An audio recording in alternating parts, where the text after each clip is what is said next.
Hello, hi guys. Today, welcome back to Economics channel.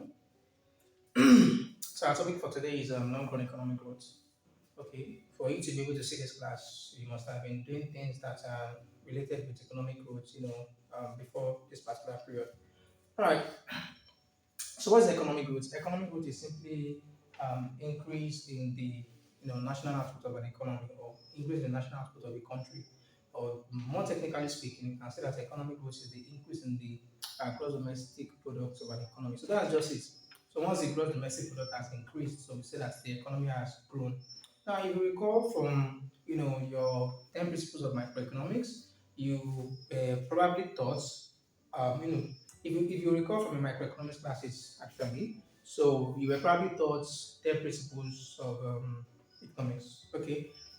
So, which is something like some lecturers call the 10 commandments, of economics. So, one of the principles says that the standard of living of a country depends on its productivity. Okay, you remember it, right? That's it, exactly. That's it.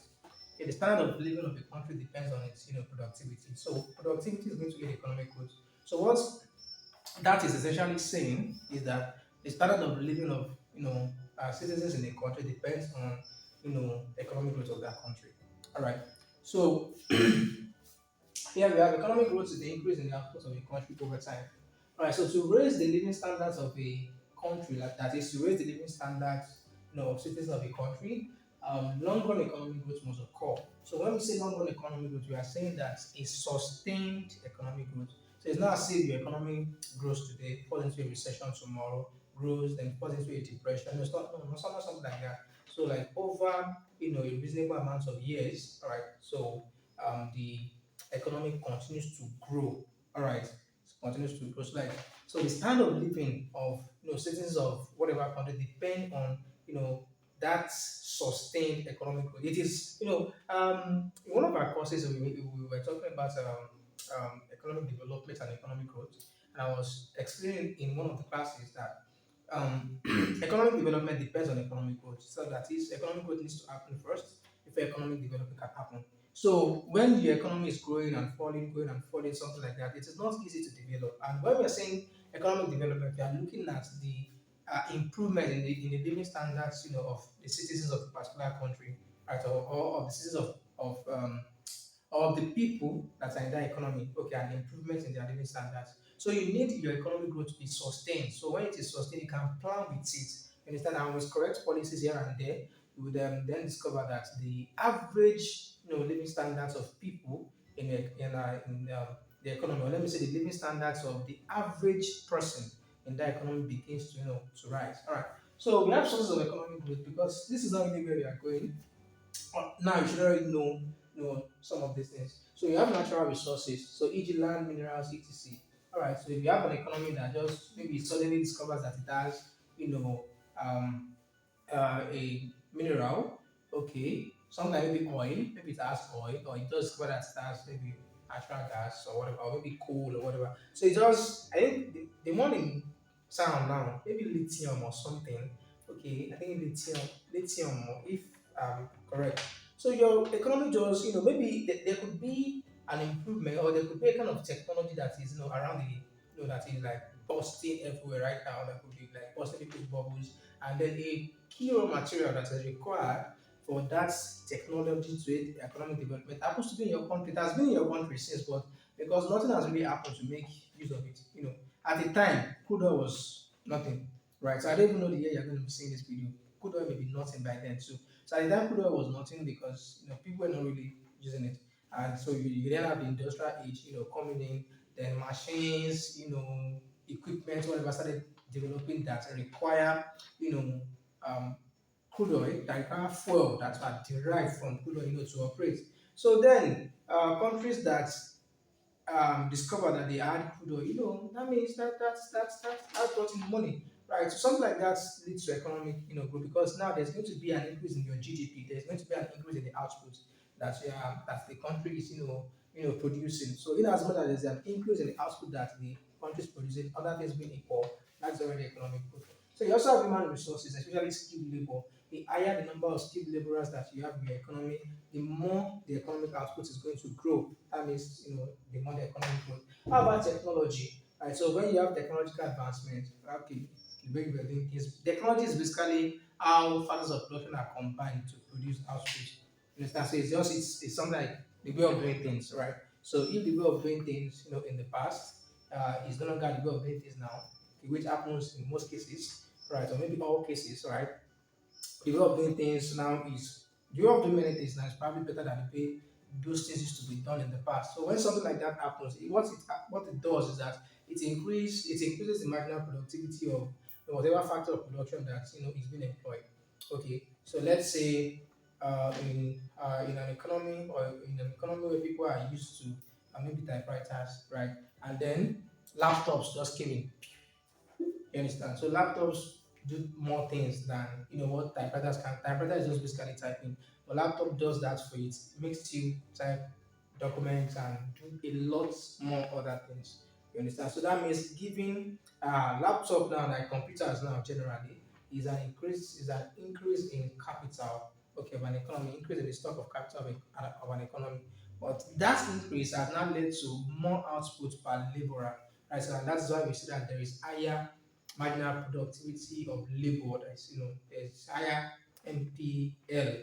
So the marginal product of labor now is going to increase. That is what each labor produces additionally with the new amounts of equipment at its disposal now. So it's going to be higher than what was being produced before. And in as much as something like that is taking place, that is leads to economic growth because output increases. And I've explained that economic growth is basically increases in output. So you have innovation and invention too, which are closely related to technology. So technology might be innovative and it might be invention. So you should kind of know the difference between innovation and invention. So innovation is an improvement in um, a known technology. All right, an improvement in a known technology. So let's say um, an economy where people are using um, stove, before to cook. I don't even know what people are going to be using in your own period. So when people are using stove to cook, and then um, bigger stoves are being produced or more efficient stoves are being produced. That is the kind of thing that happens usually when there is, when there is, a given technology. Then say that over time the technology will be, furnished and stuff like that. So it becomes more efficient. It becomes better at what it was designed for, right? So when you have improvements like that, so we say that what we have is innovation. Okay, so innovation is happening. So when there's an improvement in a known technology, and when there's an improvement in a known product, so invention is the creation of an entirely different product that is better than whatever product it met. All right, the creation of an entire. So let's say in the days of typewriter now, so maybe initially what they had was maybe big typewriters or maybe small typewriters. Okay, let me say small typewriters. Then later, well, let me say big typewriters. So I'm not even sure. Or maybe we should just talk about um, maybe computers. Okay, big computers, very big computers. I think maybe it's their CPU or something like that. That used to be so big that they have to be stationed in a place. Then later, the development started to come.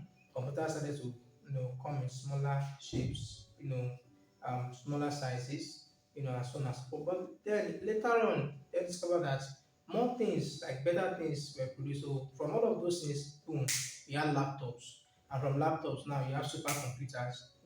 So these things, they are not just innovation, they are invention, like bringing in something entirely different. So and if that does not maybe convince enough, so you can just look at it in terms of vehicles. Okay, when cars were being produced, so even now that cars are being produced, you have different models. Okay, there is a car now. Before you know it, that's going to be like the what do you even call it? Okay, I've forgotten the technical term for it, but it's the first of its kind. Okay, the first of the kind, and before you know it, there's an improvement. A better model comes out. Before you know it, a better model comes out. Something like that. So all of those is more or less innovation because we are still talking about cars. Basically, but now you have new features. But after cars, so something just happens and then somebody develop an aeroplane. So an aeroplane is an invention. So it does far better than what a car can do for you. All right, you understand? So like that's just so you have to kind of understand the difference between innovation and invention. All right. So both of them, what they just do is to ensure that there's increased productivity, there's increased output, and there is sometimes it might be convenience, like it's more convenient to do things now. It might be convenience, ease, whatever like that. Just understand the difference.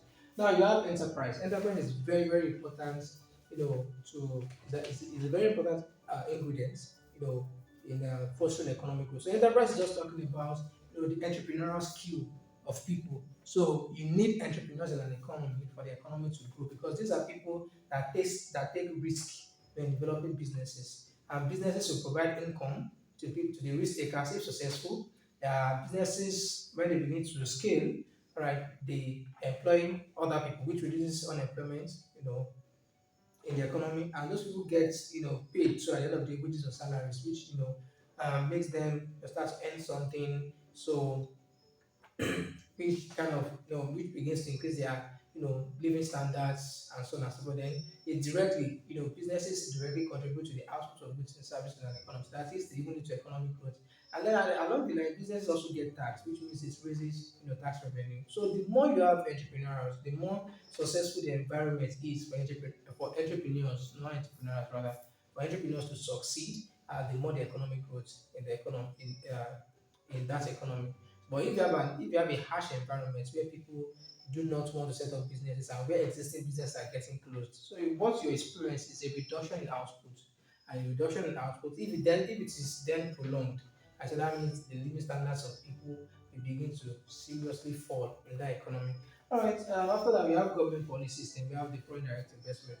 So government policies now looking at what are the things that government is putting in place or government is not putting in place to ensure that there is an enabling environment for the private sector to thrive.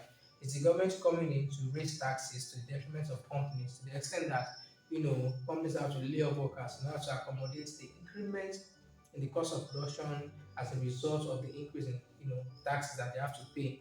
You understand? So what is the government doing? Is the government nationalizing properties of investors? That's forceful. Is the government forcefully taking over the properties of investors? So when you have an environment like that, so that if you come and invest in this economy, in this country, as based on precedents where government has taken over businesses of people because those businesses became so successful and government just hijacks them. So when you have something like that and there's a possibility of that happening, so why would you bring your money to invest in such a country? So you rather go to um, a friendly business environment to conduct your businesses.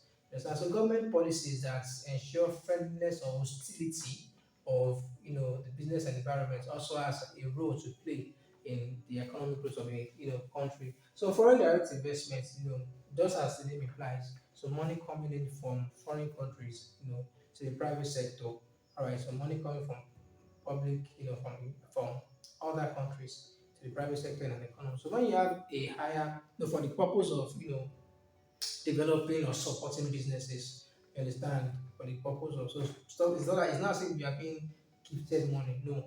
All right. So those the people bringing in money from so foreigners that are investing in the economy also want returns. Okay. So if your economy is great enough, then people would not just your citizens will want to invest in that economy. You would have foreigners too wanting to invest in that economy because everybody wants. Or don't let me say everybody now. A lot of people want more income, a lot of people want more wealth. So if I find a country where their setting, their socio-political or socio-economic setting, okay, enables me to invest and yield, and get a reasonable amount of profit. So why not go there, right? And also the amount of foreign direct investment that comes into a country also has an impact in influencing the economic growth, of that country. So foreign direct investment is important. So if you have FDI that is falling, you understand. So that means foreigners don't really believe in your economy again, and if foreigners are pulling their funds away, so that simply means that what the output that those funds were contributing to the country's GDP are being eliminated. So the GDP falls, other things being equal, right? So those are some sources of economic growth. So where we want to go to, right? It's actually the growth accounting equation, and growth models. So we are going to be talking about two growth models. So that is this class is in series, in like 4 or 5 class or 5 classes. Okay, so we talk about the solo growth model, and then we're also going to talk about the endogenous growth model for now. All right, but let's start from here. So the growth accounting equation. All right. So basically speaking, this model is common where output Y is output is GDP. Right. Y is a function of A. A is like it could be called technology, could be called total factor productivity, and it could be called productivity. So A could be called technology, could be called productivity, or it could be called total factor productivity. You understand? At least for now, those are the things that I know A could be called. Then function of K and L. All right, so K being the stock of capital and L being labor or number of workers, in a given country. Now, for growth to occur, that is for GDP. Why? If it's GDP, for GDP to increase, all right, there are three things that can cause an increase in GDP. It might be as a result of an increase in productivity. A. It might be as a result of an increase in capital. K. And it might be as a result of increase in labor, or it might be as a result of increase in all of them. You understand? At the same time, or it might be as a result of an increase in the net, contribution, okay, of all of them. What I mean is K might fall, L might rise, A might rise. So when you take the net of it, so there's like all of this is equal to like be an increase, which makes the output to to grow at the end of the day. So GDP is a function of productivity. Uh, GDP is equal to productivity, then it's a function of capital and labor. So growth in GDP, okay, do we write that? It's dy y. Alright, so what you have here now is going to give is a percentage value. So what you are going to get here now, so when you do your dy, so what you are saying is this is no longer just GDP. So what you're having here is growth rate. So I'm going to give an example or two examples to further illustrate what I'm trying to say. So growth in output is equal to growth in productivity plus growth in capital. Now capital has alpha k here, and this alpha k, okay, is greater than 0 and is less than 1. So why that is the case? Alpha k um, is the elasticity of output with respect to capital. Elasticity is the elasticity of output with respect to capital. All right. So it measures the change in GDP as a result of a change in capital stock. Okay, so now if you remember, if you recall your price elasticity of demand, okay, price elasticity of demand. So what does that measure? It measures the percentage change in demand as a result of a certain percentage change in price. So the same thing here. So this measures, instead of this to be demand now, so it measures the percentage change in GDP as a result of some percentage changes in capital stock. So and I said alpha k is lesser is between 0 and 1. So the reason why maybe a 10% increase in capital, okay, is not going to lead to a 10% increase in output is because of the um, diminishing marginal returns to capital. Diminishing marginal returns to capital. So if we continue to increase the capital stock and we don't increase other things, okay, so initially you understand, you remember what the initial marginal returns is, right? So initially output is going to increase, but then as successive amounts of capital are being added, we then have um, output include initially output is going to be increasing at an increasing rate. All right, those are microeconomic stuff. Okay, stuffs. As you get to a point, all right, so you have there's going to be an inflection point in the total output function, in the GDP function. Okay, and at that stage you have output still increasing, but it is increasing at a decreasing rate. At a decreasing rate. So that is to tell you that initially your output was increasing at an increasing rate, so marginal product of capital was increasing. All right.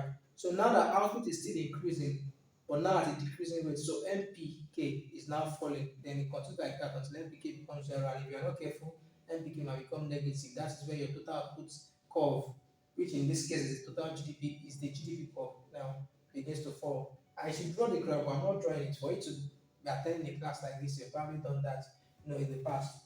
Okay, so it's for that reason, and because of that diminishing returns to capital, that a change in capital stock of capital is not going to lead to a corresponding change. So it's going to lead to a less change in output than change that's occurred in capital. The same thing also for labor, as we also have alpha health here, which is talking about the elasticity of output with respect to labor. So what does it measure? It measures the percentage, change in output as a result of the percentage change in, labor or number of workers in the economy. Not this is not talking about the firm now or a company in the entire economy. All right. So this is also lesser than one. It's between 0 and 1. All right. So from all of these things, so what we can deduce, okay, for example, we have example here. By how much will output change if productivity rises by 10%? If productivity rises by 10%, other things being equal. All right. So solution. I hope I'm not too fast for you. Okay, I'm going to try to slow down. All right. I could also adjust the place, the is it play speed now or play speed? You know, I'm not mad, right? Okay, maybe speed back or play or something. I don't even know technical terms, but you can just try to reduce it if you know what I'm saying, so that the rate at which I speak is not going to be too fast for you. All right. So yeah, um, we already know that this is our, you know, growth. This is our growth accounting equation. So this is what we call growth accounting equation. So dy is equal to, so if productivity rises by 10%, this guy rises by 10%. So I'm going to be having 10%, plus then we have these guys back, they didn't change, nothing changed. Capital over capital plus 10% alpha L, change in L over L. So if you compare this to this, you understand? So what has changed is just this 10%. Okay, I can call this new. I can call this new. Okay. So what this is saying is that output has increased by 10% of its initial value. Okay, so the initial value, before the growth occurred, the initial value before the growth in this guy occurred, the initial value was 0% of this person plus 0% of all of these ones too. Like there's 0% growth rate of all of these ones. So now that A has increased to 10%, so the only difference between this equation and this equation is that you have an increase in 10% here. So which means that output is going by the full amount by which productivity has grown. So a 10% increase in productivity leads to a 10% increase in output. Now that solves A. Now for B, if capital rises by 2.5%, if capital rises by 2.5%, you have change in y over y because change in A over A plus alpha k, then this is going to be 2.5% and then plus alpha L TL over L. So here we cannot say that output is going to increase by 2.5%. Why is that the case? Because this guy is not equal to 1. So if alpha k had been 1, then 1 times 2.5% would have been 2.5%. I would have said that the y is going to increase by 2.5%. So but this guy is not up to 1. So let's just say that okay, at best maybe 0.9. So when you do 0.9 multiplied by 2.5% is going to give you something lesser, than 2.5% itself. So output then, I don't have a calculator here, right? So output then increases by 0.9 multiplied by 2.5%. So this gives us a lower value compared to the increment in this percent. So that is one thing I want you to note. Then C, here, what if the labor falls by 12%?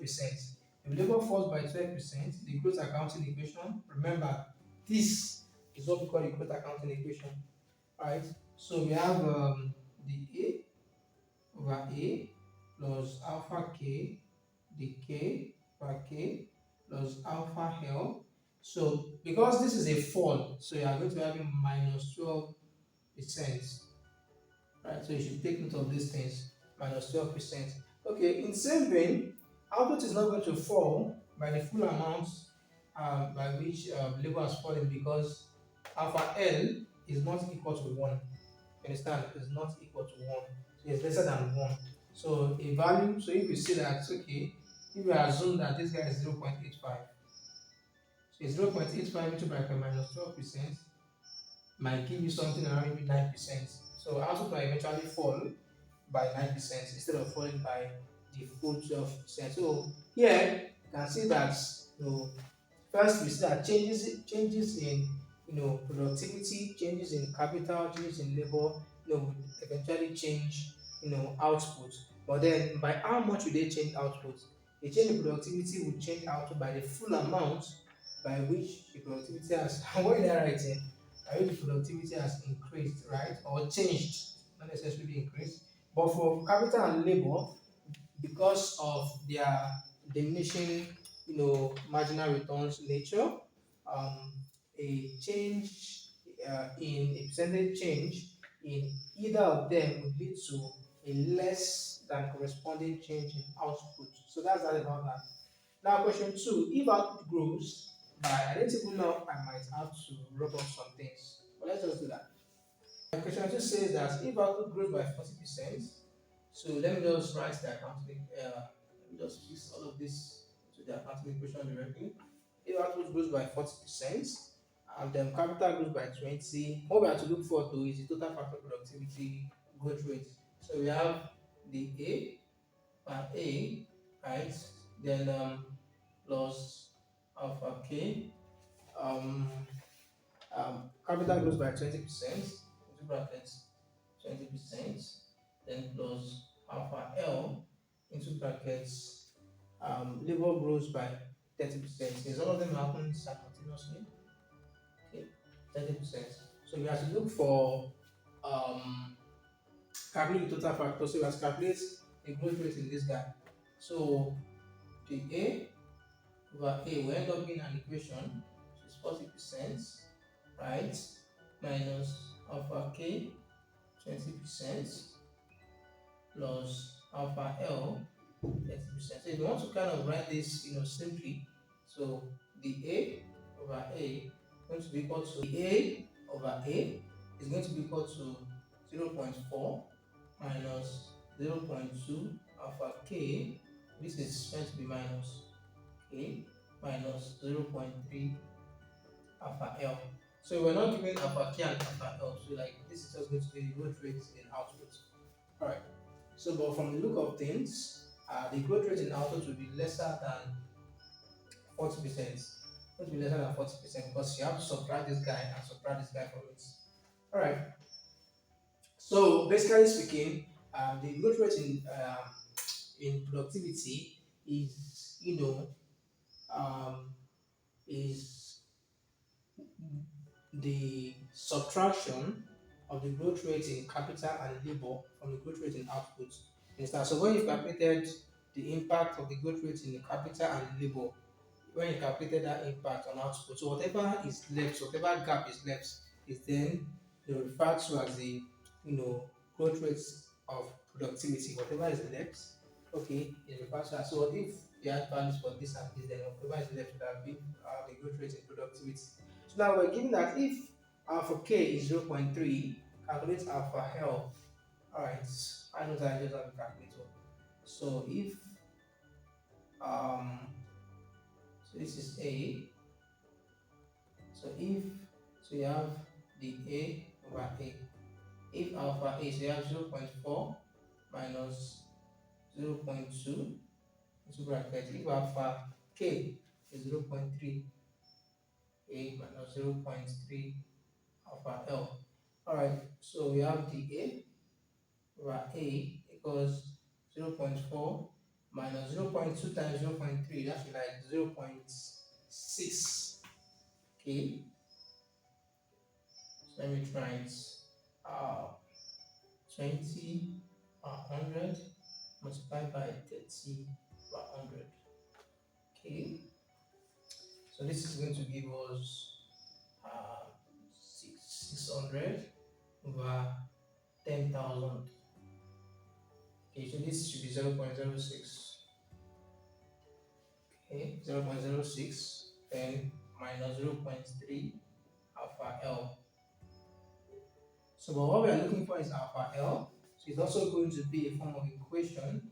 Let's just bring this guy to the other side. So we have 0.3 alpha L equals 0.4 minus 0.06.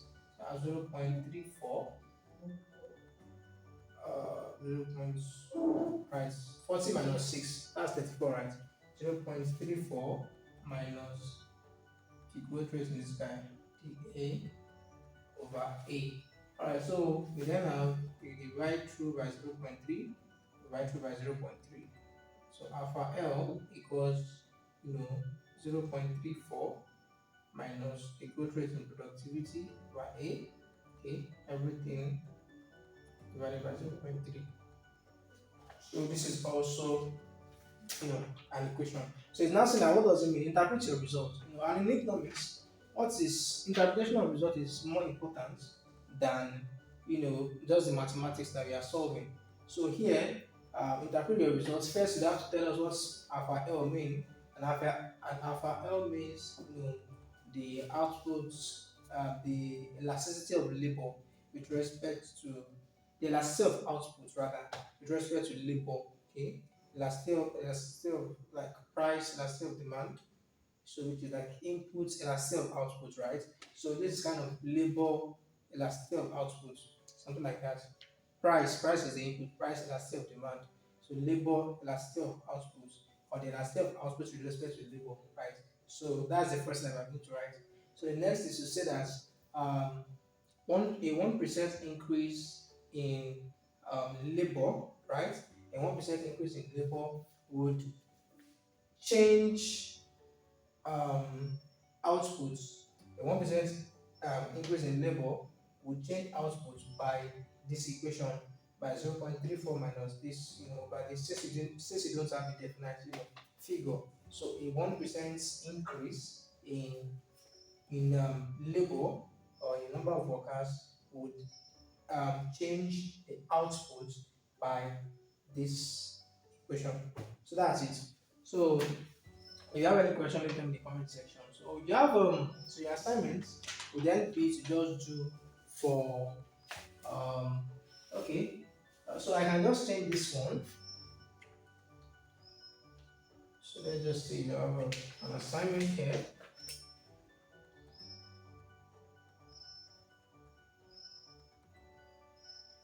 So I can just change this guy to 20% and change this one to 4 cents. I can change this one to 14.5%. Alright. So for number two, if output grows by, so this one might be if output grows by 15 cents, capital grows by you know um 8.7 cents, labor grows by um 5.2 cents. So all happening simultaneously calculates total factor productivity. So if this one were 0 um, 0.36, if this was 0.36, calculate alpha L and interpret your result. All right. So it's not as if the equation would always be like this, though. So it's not as if you'd always have equation form. So the equation that you complete such that from the beginning you have alpha L and alpha K from the beginning. So if you have alpha L and alpha K, straight up you'll be able to calculate your change in productivity. So if you have this guy and this guy from the expression the beginning, you're able to calculate, this guy. So one thing that I also want you to notice is that so don't be lazy. So don't just say because this guy has increased by 20%. Okay, let me try to explain what I'm saying here. So you know that output has grown by 15%. Alright. And then you know that the output function is a function of productivity, capital, and labor. So now you see that capital has increased by 8.7, labor has increased by 5.2. So you then sum up, you sum that and that. So you have 30.9. You now do 15 minus 13.9, you get 1.1%, and say that labor has increased by, you say that productivity has increased by 1.1%. You'll be wrong. You'll be wrong because the full amount of this guy It's not going to be the full amount of the increment in of the change in outputs due to the diminishing marginal returns to capital, the diminishing marginal returns to labor. So don't be lazy, you understand, and be careful of whatever it is you are doing. Okay, with that we've come to the end of our class on non-economic growth. And no, we come to our class on growth accounting equation. So we'll still be talking about non-economic growth in subsequent classes. See you there. Thank you for coming. Bye.